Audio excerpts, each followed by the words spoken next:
Fail call record అయింది 6 hours లోనే.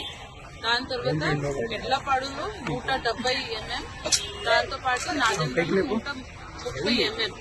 మనకి 22 చోట్ల బాగు ట్యాంక్స్ అయితే ఇబ్బంది లేదు. అక్కడ స్ట్రక్చర్ బ్రీచ్ అవ్వకుండా చూస్తున్నాము. NH దగ్గర కూడా ట్రాఫిక్ డైవర్జన్ చేయడం జరిగింది. ప్రతి చోట ఎక్కడెక్కడ ఇది బాగు స్ట్రీమ్ ఓవర్ఫ్లో అయింది లేదా ఇక్కడ కాలనీస్ లో లైన్ కాలనీస్ లో వాటర్ స్టాగ్నేట్ అయింది అక్కడ JCBs పెట్టుకుని అంతా క్లియర్ చేయడం జరుగుతుంది. 220 mm ఫెయిల్ కాల్ రికార్డ్ అయింది 6 hours లోనే.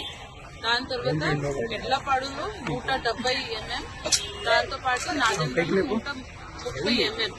మనకి 22 చోట్ల బాగు ట్యాంక్స్ అయితే ఇబ్బంది లేదు. అక్కడ స్ట్రక్చర్ బ్రీచ్ అవ్వకుండా చూస్తున్నాము. NH దగ్గర కూడా ట్రాఫిక్ డైవర్జన్ చేయడం జరిగింది. ప్రతి చోట ఎక్కడెక్కడ ఇది బాగు స్ట్రీమ్ ఓవర్ఫ్లో అయింది లేదా ఇక్కడ కాలనీస్ లో లైన్ కాలనీస్ లో వాటర్ స్టాగ్నేట్ అయింది అక్కడ JCBs పెట్టుకుని అంతా క్లియర్ చేయడం జరుగుతుంది.